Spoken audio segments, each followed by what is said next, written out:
We are back with another video. Before we get into the video, like, comment, and subscribe to the channel. Make sure you turn on post notifications. Let's get into some things. Carëshä and Cardi B allegedly secretly beefing. Now, as we know, Carëshä last year was seeing Stefon Diggs after people were dragging her for still seeing Diddy. Because even after Diddy was exposed for beating on Cassie, and even with them blank freaking charges, she was still seeing Diddy until he went to jail. And then she started seeing Stefon Diggs. But when she was seeing Stefon Diggs, Cardi B was texting Stefon Diggs while she was pregnant because she was pissed off at Off the Cheat, okay, for having a baby on her. If you did not know, Off the Cheat and Off the Cheat's very beautiful mistress slash girlfriend, had a baby. Or she was pregnant. She didn't actually have the baby because he paid her $20,000 allegedly to get rid of it. But unfortunately, that could not keep Cardi B. Cardi B still filed for divorce. Now, fast forward, Carëshä and Stefon Diggs are no longer seeing each other. And she is pissed off that he basically has been prancing around town with Cardi B. Okay, they were spotted together several times, and they even spent Valentine's Day together where she allegedly was eating his booty hole because the men that usually eat his booty hole were not available. Now, with that being said, I'm hearing Carëshä is kind of pissed off about it. She feels like, her and Cardi B, even when Cardi B was going back and forth with JT, she remained neutral. She feel like Cardi B kind of snaked her. Now, I think that this is nothing to really, fight over. You can always find a DL man in Hollywood, okay? You was dating Diddy for years. Everybody knows he was technically open and out, but to the general public, he was in the closet. So if she go to Atlanta or LA, even Miami, where she allegedly lives, you can find a bunch of DL men. I don't know why she going crazy over Stefon Diggs. But I will say this. Cardi B is just trying to get underneath Off the Cheat skin because this is not an upgrade. I said this plenty of times before. Stefon is not an upgrade from Off the Cheat. He might have more money than Off the Cheat, but he's not an upgrade because he's going to do the same thing he has done to other women and men. He's going to do it to Cardi B. Only thing is they're not married. So she's not going to be stuck, in that relationship. I can see him knocking her up, but she's not going to be stuck like she was with Off the Cheat. Now, moving on to Queen B and Walmart Beyoncé.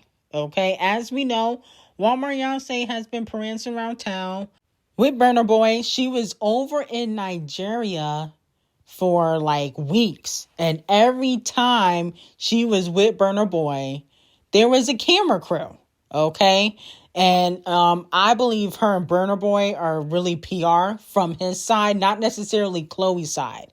I feel like Burna Boy is using Chloe because, for what I've been told, every time she come around, he tells his crew to turn on the camera. And you might say, why would Burna Boy need PR? Now, Burna Boy, he sells mostly overseas, but it's not like that nigga do Drake numbers here in the U.S. Let's be very clear. That nigga do not sell like Queen B or Drake or Nicki Minaj, especially here in the U.S. Okay, overseas, maybe, but not here. And so with that being said, he's always kind of had these little PR gimmicks that he does, or PR stunts when it comes to his relationships. He did it with, what's that girl, Stefon Diggs. And then he was prancing around town with Jada Kingdom. And then he used her in a song saying that her poom poom is so good that he had to buy her 6 Birkins. And he's doing it with Chloe. Okay, think about it. If it wasn't PR from his side, why does he need to record every time they're around each other? Okay, she don't post no pictures of him or nothing. you know, hindsight, no one would really even know they were together if he didn't post videos or photos. But that's neither here or there. Queen B is not really too happy about Chloe prancing around town with Burna Boy. She thinks that, you know, not saying that Chloe can't date, but she feels as though Chloe is going to get known more for who she dates than her music career. Because prior to Burna Boy, you know, it was the kind of Gunna situation. Remember, her and Gunna had a little bit of a thing.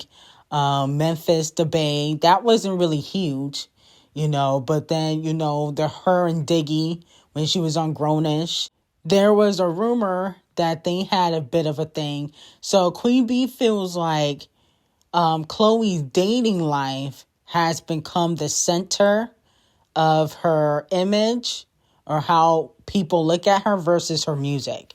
And Queen B doesn't think it's a good idea for her to be prancing around town or seen out with Burna Boy as much as she has been. Feels like, you know, she needs to focus more on finding a hit. You know, that's what I've been told. And this is probably why Queen B don't push Chloe. Because Chloe, if she's not humping the wall or the floor, she's always prancing around town with some man. And then Holly done got knocked up. Okay, so Queen B feel like y'all not really focused on your career. When am I going to push y'all and give y'all promotion if y'all not going to focus on your career? Getting knocked up and prancing around town with a man that's probably going to cheat on you anyway, not a good look. And y'all can say, oh, well, Camel Face cheat on Queen B. Yeah, he's a gatekeeper. He's a billionaire. And no shade, Queen B really don't need Camel Face. If she divorced him today, she going to be good. Okay? Holly and Chloe probably won't ever see the same success as Queen B ever in their life. Let's be very clear. They'll never receive the same type of success as Queen B ever. Okay, so they can hang that up. But with that being said, this is probably why Queen B don't push them like that. Because it always seemed like something overpowers or overshadows their moment. Like Holly literally got knocked up when she was in her prime. Like The Little Mermaid just had came out. And she was already knocked up like a few months after The Little Mermaid came out. Mind you, Doodoo Garbage was doing all them damn stunts, DMing Ruby Rose, them whack-ass tweets, okay? Then the baby didn't even turn 1 year and they break up. So was it worth it, dummy? Not really. So at the end of the day, I can see why Queen B don't push Chloe and Holly. I can see why. Y'all can say, oh, she's mean. Oh, she hating, blah, blah, blah. But if y'all was getting your back blown every 5 minutes and not focusing on your career, I wouldn't push y'all either. What's the point? Now, moving on from that, Nicki Minaj was spotted in the studio, okay, with Skeng. I guess they're working on another collaboration. A lot of fans have mixed reactions to that. A lot of people want her to come back with a banger, but she could just be working on music and getting the creative juices flowing. Now, with that being said, as we know, it was revealed that Nicki Minaj's Commit a Murder has been registered with ASCAP. The track was reportedly produced by CL0CK, the same producer that produced FTCU. And I'm hearing that Nicki Minaj is possibly coming back in the springtime. Like, she coming back pretty soon. Because the spring, you know, once we hit March, April, that's the springtime. And I'm hearing that Republic wants her to come back with a banger. They wanted her to come back with a hit record that's a top 10, a number 1 hit. Similar to how she did it with Super Freaky Girl and Do We Have a Problem. So they want her to come back with a banger if she wants to see the song get heavily pushed. Now, Donkey of the Day is going to Cardi B. She released a collaboration with DJ Khaled and all these random people called Higher Love for the soundtrack to Smurfs, and the song is completely, utterly trash. I can't even believe she decided to put it out, to be quite honest. I'm like, who is on her team? They are clearly sabotaging her rollout. This is terrible. Now, with that being said, a lot of people are comparing Cardi B to Lil' Kim. Now, a fan said the Lil' Kimification of Cardi needs to be studied. Bro, this is so ass. Okay, so a lot of people are saying that this collaboration, even though it's for children, it should have never came out. And I completely agree. I think Cardi B is just trying to hop on anything so that she won't become forgettable. But she's not realizing that she's hurting her legacy or the lack thereof. I don't know how she can really have a legacy with one album. But people, often give credit to Cardi B lasting in the game so long with one album because a lot of people don't. And, Invasions of the Facelift did well on the charts. But if I could be completely honest, I would give this collaboration a negative 600. Okay, DJ Khaled, if this is the stuff you're going to be producing when you drop your next album, you might as well retire. That's why you got replaced by Metro Boomin. Because a lot of the music you released recently have been garbage too. Now, moving on from that, in light of Stefon Diggs getting exposed for liking men's butts and trying to and drug men and get them beat up if they reject him, he has deactivated his Instagram, okay? After it was exposed while he was sleeping with Cardi B that he was also sleeping with men, allegedly. Now, with that being said, this can't save you, Stefon. This can't save you. We know what type of person you are, Diddy Jr. Diddy did the same thing to people and look where he's at. You gonna be right there with him in the next 10 plus years. Usually the industry allows a lot of artists to self-sabotage. And so when they get all this dirt on the celebrity or artist from like 20 years of dirt, then they expose them once they want to push them out. That's exactly what they're doing to Diddy, and that's what they're going to do to him. Once the industry wants to push him out, they're going to expose him in all his dirty laundry. And if he's getting exposed now and people know the tea, it's only going to get worse in the next 10 years. So Cardi B is complicit. I think she needs to go to jail with Stefon. Okay, they both need to be the same place with Diddy. Because at the end of the day, if you're openly, drugging and R-ing people and the general public knows about it, you shouldn't be on the streets. Okay, you're a criminal and you need to be locked up. Now, Megan Thee Stallion is on vacation with Tory Craig the cheater and a bunch of her friends. They are taking shots of her new tequila brand called Chicas. And I'm hearing that Devil Nation is hoping that Megan Thee Stallion's new alcohol brand can gross, $50 to $100 million. They're hoping that the fans really show up. I think Whip Shots by Cardi B made $50 million or $100 million. So they're hoping that Megan Thee Stallion can do the same. Here's my thing. I think, it'll do decent if it's in stores. I don't think that people are going to be buying it online, but I think it might make some money, but I don't think it's going to make $100, $200 million. It might make 10. And then on top of that, if her fans barely buy her music, what are the odds they're going to buy her liquor? When she had a Nike deal, they didn't buy the clothes that she had at Nike. She had a Nike deal. She had apple bottom jeans deal. They didn't buy that. So what are the odds they're going to buy the liquor? I'm saying they don't really support Megan. They only do tweets. Okay, they go viral off of, pretending that they support Megan Thee Stallion on social media. Now, Queen B, come to the front of the congregation. Why are you so damn greedy? I wonder what's going on with Queen B. She always gotta ask for money. She needs to be stopped.